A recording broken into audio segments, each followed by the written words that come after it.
The Nathan, Nat and Shaun podcast. Now, when you phone Nova, you get to speak to Ruby. Hey, Ruby. Hi. Hi, Ruby. Rubes. Hey. So Ruby is a single, independent woman. I'm looking to mingle, by the way, but it's not necessary. And she's moved into her first apartment, which is pretty exciting. And you're just being all you can be right now, aren't you, Rubes? I love it. I love my solitude. It's great. I mean, I get lonely every now and then, as we all do. But last night I was... a cry for help. And Ruby, I'm going to say something. Ruby dates someone, then suddenly, say, after 2 months of having a wonderful time with them, she decides they're a murderer. I do not. With no evidence at all. She just decides, wait, I don't know this guy well not. enough. He could murder me. And then from that point on, he's a murderer. No, I just have standards. Anyway, Like not being murdered. What happened last night, Rubes? last night I was cooking dinner and I was putting a bit of chicken with some hoisin sauce in a bowl.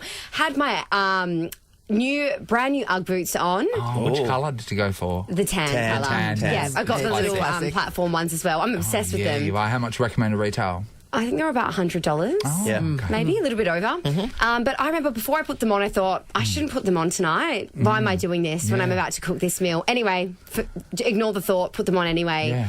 As I was scraping my carrots and beans out of the pan into the bowl, a hoisin-covered bean flies. Just one. Yeah, just one flies, lands on the top of my Brand new Ugg boot, Ugg and boot. I scream at the top of my lungs. So shrill. Like really... Literally like that.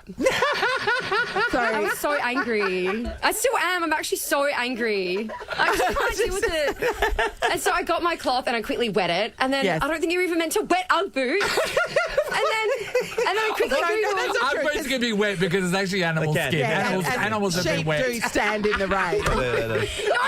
I've never read the washing instructions on a sheep. But I think the problem was the oil. It's an oily thing Yes, is an what you've oil- gotten on yeah. there. And it seeps Yes. straight into the skin, Yes, and now there's they're this big, marked long forever. Black mark. It literally looks like a bean mark.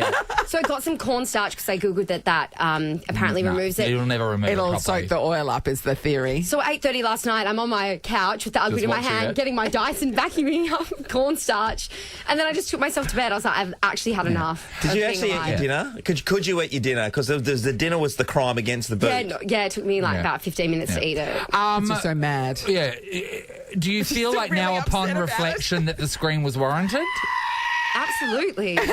Absolutely. Well, can I share something with you that happened many years ago? So Brad Robbins, who, as you know, used to be the vice captain of the Wildcats, Ripping his bloke. his He's a wife lovely guy. Beck sent us a video because Brad is not a fan of birds, and a willy wagtail got into their house. Willy Wagtail, the friendliest Yeah. little bird of all. And Brad reacted in the same way as an oily bean hitting his Ugg boot.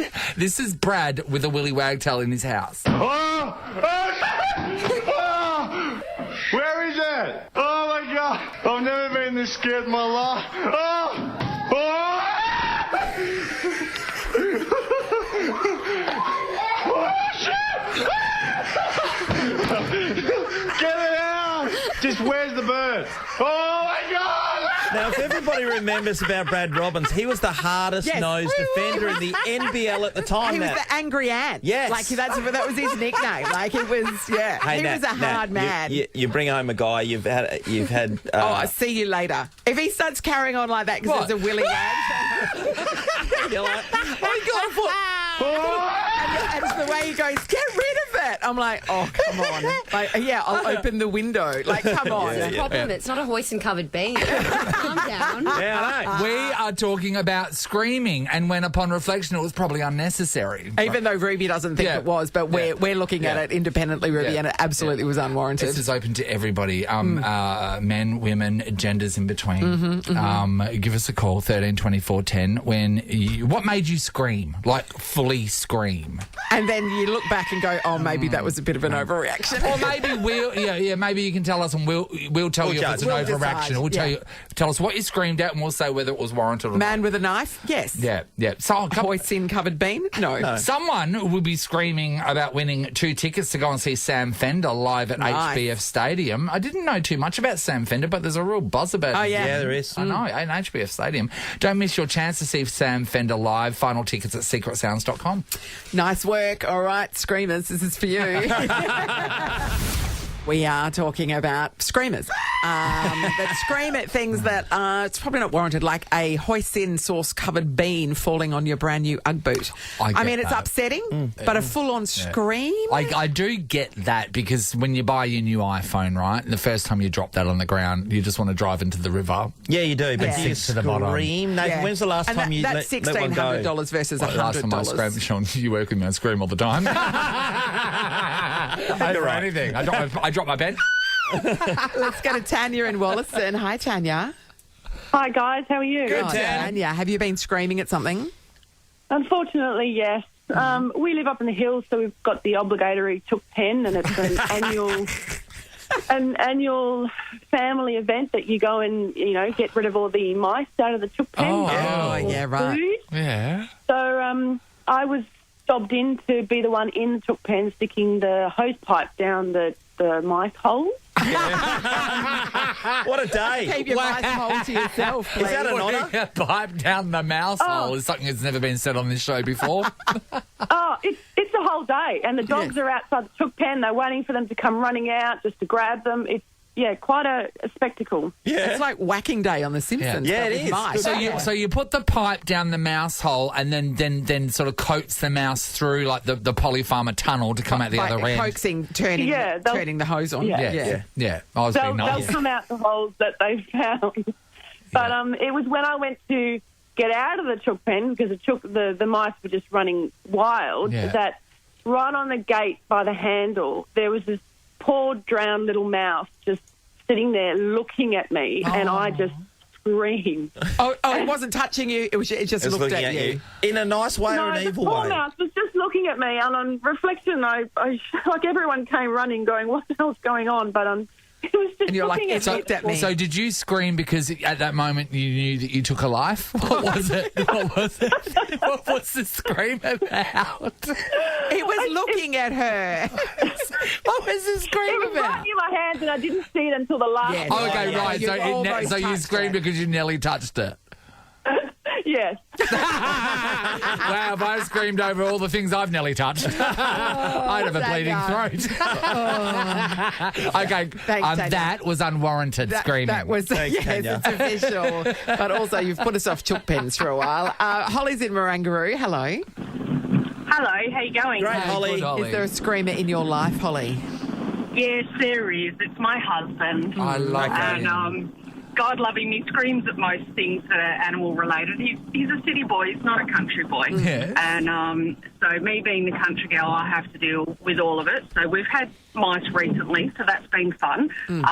But one from a couple of years ago, he came running in from the backyard screaming that there was a snake and that the dogs were attacking it and things. And I went out there and I went, okay, no worries. And he goes, I've put a pot plant over it. I went, okay. Lifted up the pot plant. It's a bobtail. And I went, it's clearly got legs. And he goes, yeah, but they were all part of its fat body. And I went, yes, but it has a blue tongue and a diamond head. And it's only short and It's a stubby. bobtail. Yeah. And so I had to pick it up in the pot plant and go put it out in the front garden. instead. Holly, you're doing all And this. things. Your husband's running into you. Yes, this is to Yeah. get Holly to say Well, let's not forget Brad Robbins and Willie Yes. Willie Taylor. Yeah, but he Willy does it with moths in the house and things, and he's done it when the mouse trap goes off, and he'll come screaming in and say, the mouse trap's gone, and I've got to go out and get rid of the mice. Yeah. Holly, is his scream as powerful as Brad here? Yeah. Yeah. Yeah. Yeah, my kids laugh at him now, so my daughter just yells out Dad, check the mouse traps every now and again, and he squeals. Yeah. So, yeah, it's a real fear. Yeah. All right. Thanks, Holly. Thanks, Holly. It's so funny. Paulette, good morning. Good morning. Hey, Paulette. Is there a screamer in your life, Paulette? Yeah, I have a cockroach story. Yes. Yes.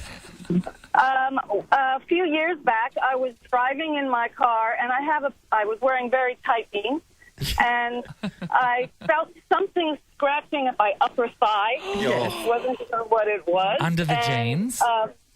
under the jeans. And I thought, oh, gee, something is in my jeans. Yes. So I stopped the car, jumped out of the car, pulled my pants down in the middle of everywhere. Yes. People could see. And I screamed because it was a massive cockroach Oh, yes. that was stuck near my thigh. Well, I supposed to be wonder where the ants in your cockroach pad. was Where's going, that Sean. come? Yeah, where's it come from? No, it's not coming from anywhere. Sean. It's got to be us. I think it was going somewhere.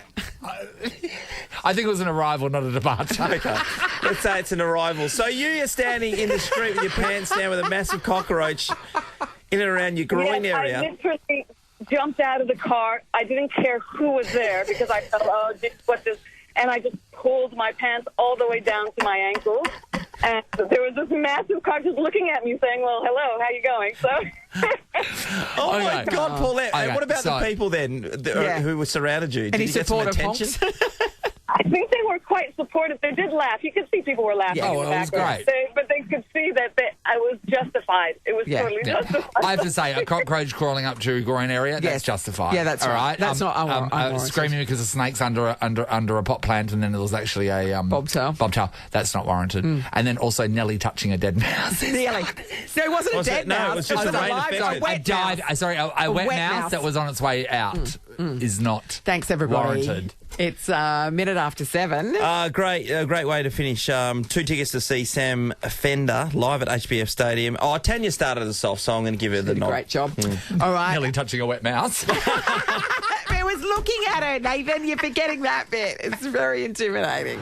This is the Nathan, Nat and Sean podcast. Joining us now via Zoom, the host of Gruen, which is back tonight at 8:30 on the ABC, Will Anderson. Hi, Will. Thank you. Back.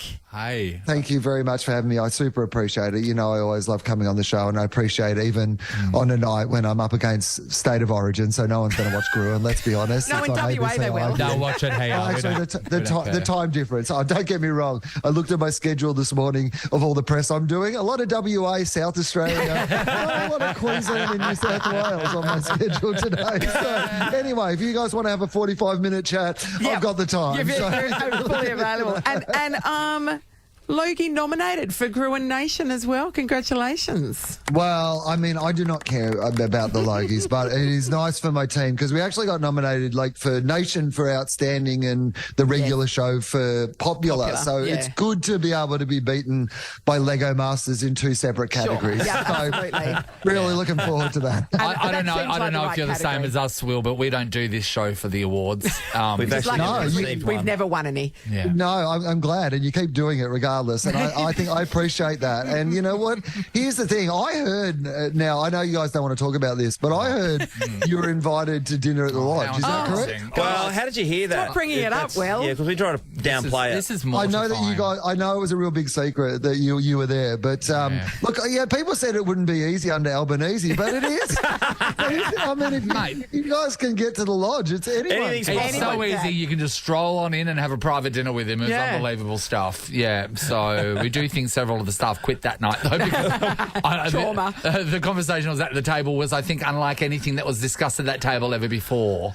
Yeah. I think you should have suggested to them they put cameras in all the rooms and then they just lock the doors, Big Brother style, and that's how they do Australian Parliament, right? I think if they had cameras on them at all times, some of the more dodgy stuff might be eliminated. Yeah, that's Not a bad right. idea. Not completely, but reduced. Hey, Will, I wanted to ask you, I looked ahead, so Gruen tonight you'll be Yes. chatting about a whole different range of things, but the humble ute, you're going to focus on at one stage, so what's the go here? Well, they're getting bigger. So I don't know if you've noticed this if you've been on the roads recently, but the Hilux used to be Australia's most popular ute. Like that, and even the Hiluxes are getting bigger. We found a stat that apparently today's Hilux is the same size as the Sherman tanks we used in World War Oh, II. really? Really? Right. Because they are sort of all resembling the F100 Yes. from America now. Yeah. It's insane. Sean's a ute Well, driver. I'm a you can ute tell, driver now. can't you? I feel really manly what, about it. What are you in though, Sean? This is the thing. Like, are you? What are you rocking around? I'm in a BT50. Only from Melville Mazda. Melville Mazda. So It's a weapon, you're not mate. Yeah, but you're not in like the Ram or the No. Warlock No. or the Triton. Oh, the Silverado. Yeah, okay. All these like names, they seem to be named after wrestlers from Gladiators. Yeah. And what I love is every single one of the ads is like somebody going, "Do you really need this big truck?" And then there's just a guy going, "Get in," and then they just drive out into the desert. Like, can you imagine if you asked one of your mates, "Hey, why do you need a big truck?" and they said, "Get in the car," and then drove you into the middle of the desert? I'm like, are you going to murder me? In a car with a super masculine name called like Thick Balls or something. Yeah, that's right. In your new Nissan Cock with 2 Ks.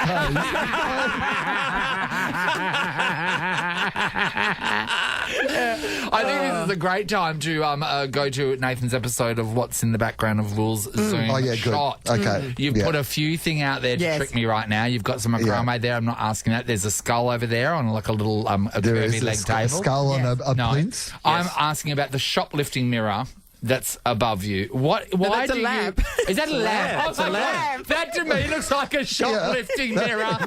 Is that what you thought it was? I thought you had a shoplifting mirror, one of the curved ones. And I don't know many people stealing from Can't your you see office. that? Now I can. Okay. Oh, sorry, I am coming this morning from Esprit. I'm doing... Well, somebody's trying to steal a blouse. Okay, now that I got that wrong, let's go to the macrame. You didn't do that yourself, do you? No, the macrame has always been there, but I've shut the door a bit because I think if I lean this way, you might be able to see something that... Oh, hang on. Yeah, can you see in the background? Oh, the ball cleaner. Oh, we've got staff. Okay, Downton Abbey. Always here. Oh, do they sleep in their own quarters, do they? I thought it wouldn't be very good for my, like, working man ABT. If we could see the in the staff. background, you could see the pool boy. When did you realise you were doing well enough to stop scraping leaves out of your own pool? How long has that been happening for? Been a while? Well, it's been a while.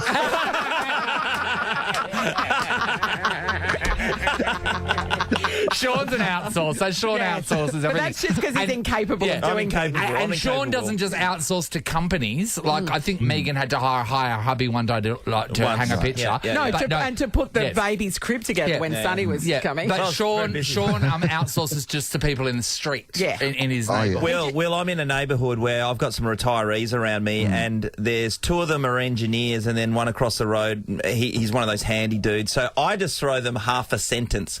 Geez, I'm having a bit of a trouble with, and then they just jump in. They can't help themselves. That's it. Yeah. Oh, give us a look at that thing. I'll fix it. Yeah. Brilliant. Oh, mate, that's what a community is. I don't know why you're being mocked by that. Because he's not offering anything in return.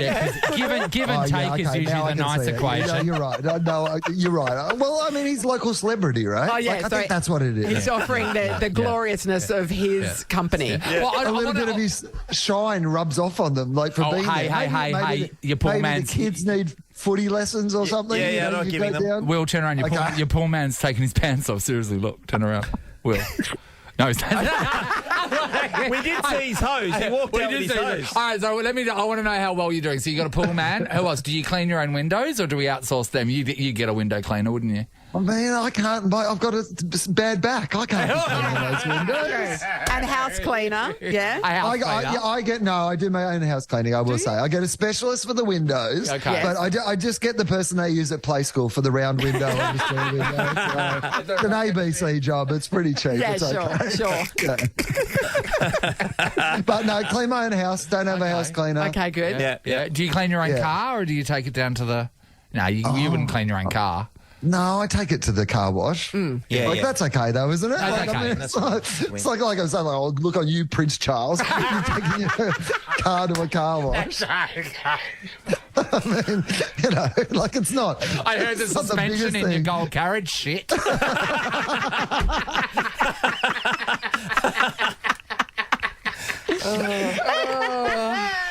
Well, Grewin's going to be great. It's always a pleasure. Grewin's going to be great, everyone. Grewin returns tonight, everybody, 8:30. It's Logie nominated. There's a ringing endorsement for you. It's always a pleasure. And Will, I was talking to Will off air about cricket, so your podcast, give that a go because I'll be listening to that.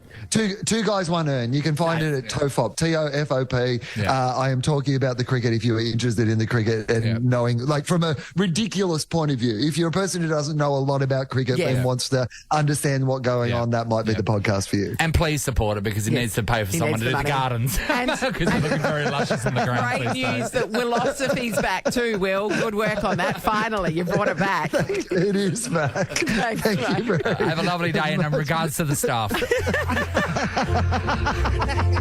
It's fancier than the lodge. I mean, we didn't think you'd have more staff than the lodge. Yeah, I didn't invite you around to my job. Tomorrow we're going to speak to the house manager of Will's property. Very excited. Good idea, Will. Thanks, buddy. It's the Nathan, Nat and Shaun podcast. Yesterday was a big day. It was Nathan Morris's birthday, but also... yesterday. I know, it's day before. No, what day is it? I don't know. Day before. I was going to say that felt like a week ago. But what we remember it most for was the ongoing feud between Nathan and Marlene about sponge cake. She was out of control yesterday, can I say that? Defended herself? Afterwards, because she really had a chip on her shoulder. And then afterwards, I spoke to Mum and I said, "How are you?" And she goes, "I'm fine." And I said, "Why were you being so defensive this morning on the radio?" And then she goes, "Oh, because." And I went, "But you had no leg to stand on. There is no way you can justify promising to make me a sponge for a year and a half and not delivering. Yes. There is no reason. No, that's right. Out there, unless your arms have been cut off. No. Or you are trapped in a cellar underneath and you can't get to the shop. And neither of those things are true. So she was just being very argumentative, and she was like, "You wouldn't let me speak." And I said, "Well, everything that was coming out of your mouth was lies." No. Anyway, she was very excited because yesterday we got a text message, Malcolm, our tech, from a building manager here in the Nova building, Cara. And Cara's mum, apparently, while listening to that, went to her fridge and got out eggs to make them room temperature because she was going to be making me a sponge. Cara's mum's name Rita. is Rita. How's it possible? AKA Nanny. How could It's not possible. Okay. Shaun, so the laughable idea was put forward that I was going to have a sponge cake today that was made yesterday, fully knowing that it takes possibly 2 years to make one. So I don't see it Rita happening. is making Marlene look bad. The cake is approaching, Nathan. There it is. Oh, that's my cake stand. Haven't seen that for a while. So wait there. Was this assembled by Rita? No. What happened? So Rita delivered all the ingredients. the individual cakes and cream and jam and everything, but it had to be assembled by Pricey, who works with us here. I think Pricey went a bit heavy on the jam. I don't think Pricey's ever assembled a sponge cake before, it's safe to say. Where's all the cream gone? And the other thing, in Pricey's defence, she didn't have the capacity to whip the cream here. So first of all, when you touch the sponge, it rebounds beautifully. That's a nana sponge. You want to be able to put your finger, like just so you would with, when you poke a nana and your finger just goes into skin. Yes. Or loose skin, that's the same as a nana sponge. Yeah, and it's also, we've got 2 full-size sponge cakes, and sandwiched together. She hasn't gone one that you then cut in half. This is 2 full-size. Yeah. Look at that. It's spongy. It's very spongy. It's not holding together very well. I think that's more so I'll just take a bit of the first. I bet you're going to love it. Oh my God. This, you know what it means? It looks light. A mum sponge. This is it. Oh. Nathan's gone in. It doesn't make any noise because it's so light. Look at it. That is what I wanted. I wanted that for 18 months. Rita, you're amazing. Rita, good on you, buddy. And thanks, That Cara. is a light, spongy sponge. Oh, try the mum sponges. If you have a mum or a nana in your life that makes a sponge, get her to do it today. I know it's an unsung cake. Yeah, it is. We're living in a world of red velvets and like hazelnut cheesecakes and stuff, and people forget about this, which is what got us to today. This is the history of Australia. No, I agree with you. I've always been a mud cake not going over the top about it. This is what it's all about. Smells delicious. It's CWA worthy. Is it added flake grated on top? Yeah, how do you perceive that? Some flake I've never broken up ever over the top. had a like a flake on Normally, top of my like I would have sponge, expected fresh strawberries on top. Okay. I would be fine with fresh strawberries. When I was younger, I used to pick them off, but now, because my palate's grown, I would eat them. Oh, you're so sophisticated now. Thank you. Don't put avocado on it. No. Just some guac. Rita, thank you so much, Cara. Thank you so much. Great work, Rita. Marlene, you're on notice. Oh, no, she thinks she's off the hook now. She goes, now I don't have to make you one. You weren't anyway. Yeah, and yours wouldn't have been any good, Marlene. I'm trying to fire her up now. Oh, no. Okay, No, and she's supposed to go, yes, it is, and then she'll make it. Like a rotten carrot cake. I see what you're doing there. Nathan, Nat and Shaun is a Nova podcast. For more great comedy shows like this, head to novapodcasts.com.au. Nova.